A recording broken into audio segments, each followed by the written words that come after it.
Hey there, I'm Sarah with WTI, and it seems like whether I'm in my kitchen or whether I'm in my bathroom, I'm always battling puddles of water. This adorable corner sink or tub caddy is from SUEH Design, and it's made from diatomaceous earth. So that's an absorbent, non-toxic material. And I can't even explain to you with words how quickly water just evaporates magically from this surface.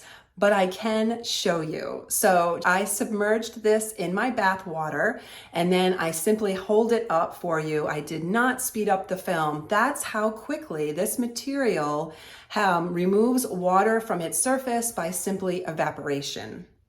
I love the fact that it comes with little legs, so it stays elevated. It's large enough to hold whatever you want, whether you want to use it in the kitchen, the bathroom, your tub, or even in your shower. Your things are not going to get slimy, water is not going to collect, but if you do find that for any reason it gets maybe a stain from soap or other products, they include sandpaper and you simply buff out any stains. The legs were very easy to install, and because there's 4 of them, it's extremely stable. And I love the fact that it comes with tiny anti-slip pads for the bottom of each leg.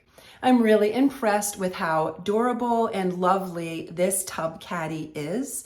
The fact that the material rejects water so magically means that anything I put on it is not going to collect water and get mildewy or soggy, and I absolutely hate water that collects somewhere. So I'm actually having a hard time deciding whether I want to keep it in my bathroom or use it in my kitchen. So I'm really pleased with this little corner caddy that I have, and that is my point of view.